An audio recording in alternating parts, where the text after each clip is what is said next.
Welcome to Creating Disney Magic with Lee Cockerell. Lessons in leadership, management, and customer service. You can create magic too. I'm your host, Jody Mayberry, and of course, I'm here with Lee Cockerell. How are you doing, Lee? Oh, well, thank you, sir. Good to Well, see you.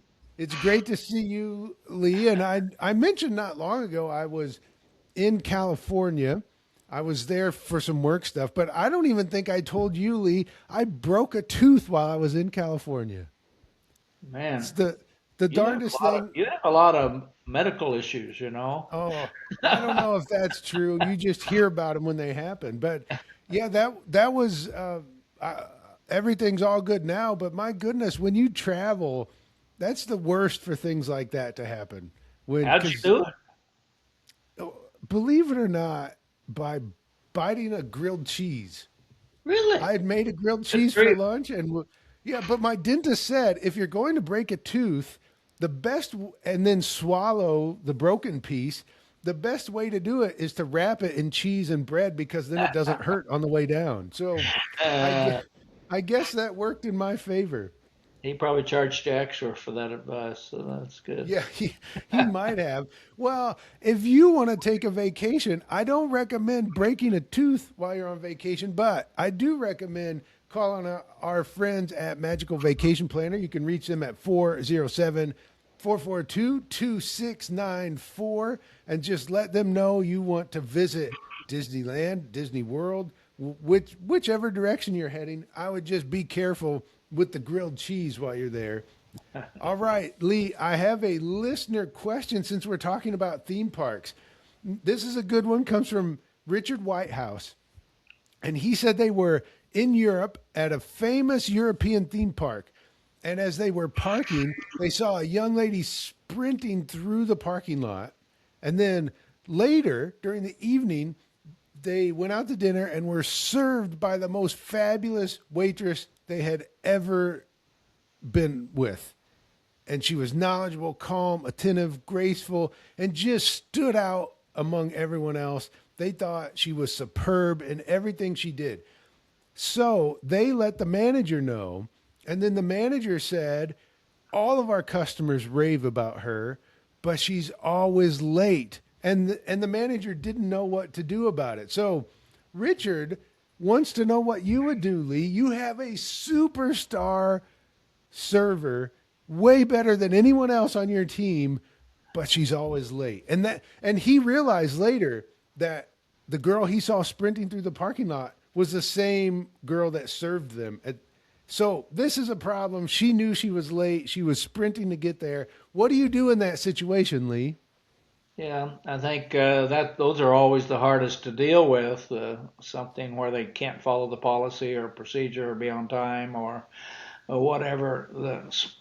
Maybe we'd say a small issue, but really at the end of the day, as the manager running a big restaurant or a theme park, if you've got policies and procedures about that, you got to just ignore that.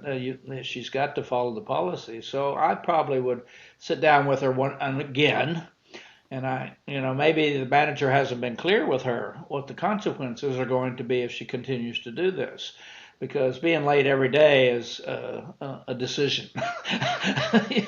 It's like since you know that every day, then you start leaving early.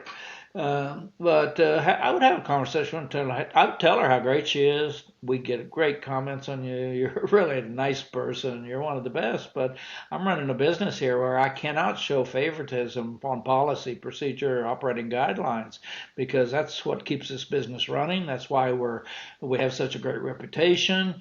That's why people come here, because of the consistency of what we do.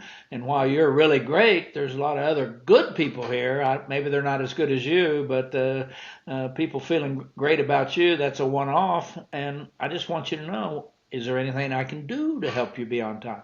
Do you want us to schedule you later? Do you need an extra day off?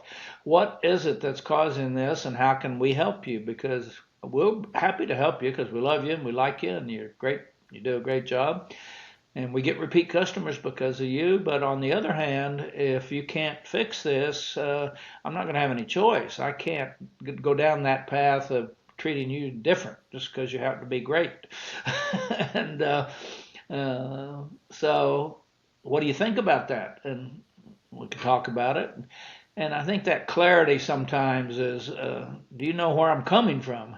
As my mother used to say, do you understand what I just said?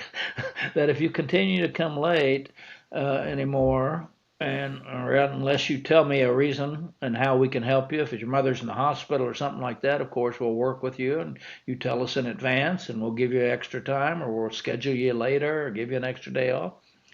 But you've got to, it's your job to fix this. That's one of your responsibilities. And everybody, all the other employees are looking at me saying, why do you let her get away with this?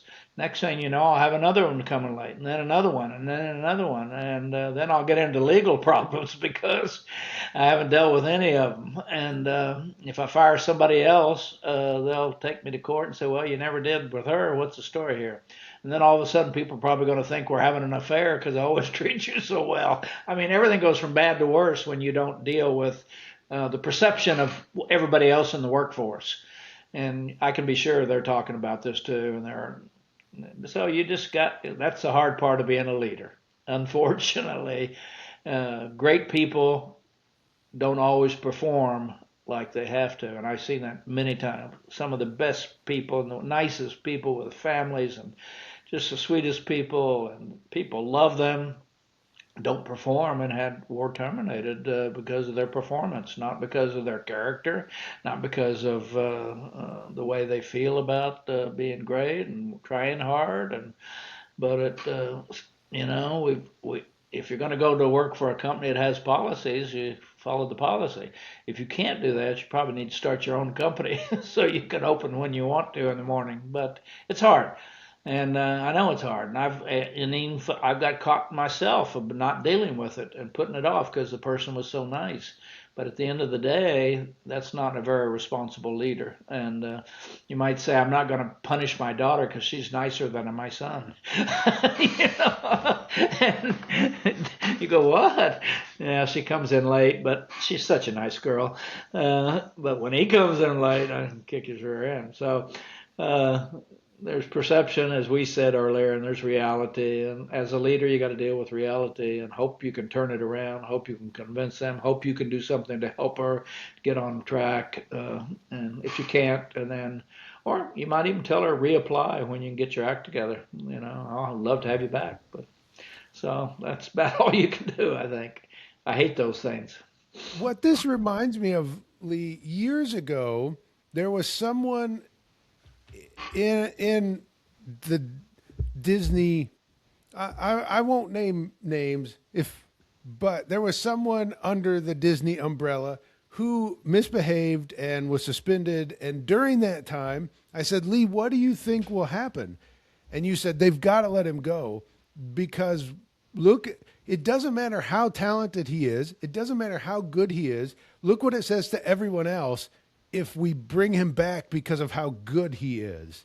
Yeah. It says your talent matters much more than your behavior and much more than the culture. And this is a small example. She's late, but if you let her get away with it because of how good she is, then it just says, look, our culture doesn't matter because she helps us make money. Our policies, procedures apply to you, but not to her because people come in just to see her. You're right, and I remember that story. That was a pretty high-level person at Disney that got pushed out. Yeah. What's fair is fair, and there are people who think they should get a break because they're special. The minute you think you're special, you're heading down the wrong trail in your career. When you think you're better than everybody else, that's just a bad place to head psychologically for yourself. And we see that every day. We see it with ego and people being not good leaders and mistreating people because they think they can get away with anything they want to. And reality can catch up with you before you know it. Yeah. So if you allow this server to keep being late, what does it do to the team dynamic and the other servers and the culture of the restaurant? Well, yeah, you lose it a little bit at a time because Maybe some other people don't, but doesn't bother them, but maybe two other servers it does bother them. And then how are you going to deal with them when they start coming to work late? And they're going to put that back in your face. And it just, being a good, responsible leader or parent is really that's we always say if you can't make hard decisions and you can't have hard conversations, don't have children and don't be a leader because that's all you do. People create problems, and unfortunately, sometimes they're really nice people, and nice only goes so far. Hmm. um, Yeah, and this is a easy one to show because being late is obvious. The whole team knows when someone is late. But it also goes to other things that may not be as noticeable to the team, but perhaps the leader sees it. And every time you let her be late and you don't say anything, it's basically permission. It's okay to be late. yeah. And every time you see someone else taking a break longer than they should or with Yeah. their phone out when it's not supposed to be and you don't say anything, then it's permission to say it's okay. You can do that even though we say you can't. And that probably hurts the leader more than the employee, really, at the end of the day. Their reputation declines pretty rapidly. So, yeah, it's a good subject. Yeah, and I think it's one that you will have in one way or another in any organization. People will test the limits. People will see what they can get away with. And if you allow it, it will keep going. Lee mentioned being a leader is a lot like being a parent. And if you've been a parent, you know your kids are going to find out where every limit is. Yeah, my dad said this, but what's he really going to enforce? Every kid does it, and it happens in your organization as well. That's what I said. We didn't mess with our mother. She was a terrorist. We were afraid. We came home one time. So, because she was clear and she did what she said she was going to do. And that probably kept us out of trouble. I mean, really, when you think about it. I'd Yeah. rather gone out and drink beer, and but she would. My mother, when you didn't come home on time, she didn't wait for you to come home. She came out and found you in the little town we lived in, and made you get in the car in front of your friends. So that she was very clear. Yeah, clarity's And good. I know you had some examples where you made it very clear to Daniel if he did that again, what would happen. Yeah, clarity's a good thing. Yeah. Well, if you enjoyed this episode on something it seems so small, an employee being late. Well, that's what the Main Street Leader is all about. It's a monthly newsletter that comes out, well, every month. Unless it's you do there's also the Main Street Leader Plus, which is the newsletter plus something extra every week to help you go deeper into that. Go to mainstreetleader.com. You can sign up there and it is full of information that you can read today, apply it at work tomorrow. It will help you be a better leader. It will help you deal with situations just like we talked about on this episode. Lee, do you have anything to add about the Main Street Leader? Well, I always talk about the more you know, the more success you're going to have, and you'll have more knowledge how to handle problems as they come up. So I think we're giving people solutions to many things that are going to happen in their life. Why can I give that? Because I'm old. I've been through it, done it, and I did it at three great companies. So you might learn something from that, and instead of going through problems that you don't know how to resolve or don't know how to handle, and it's better to know before something happens. So by reading this and studying this, it may trigger you to say, hey, we need to get on this or that, or we need to fix this or fix that, because I learned that in the Main Street Leader, and it could happen here. So yeah, knowledge. Knowledge There is you go.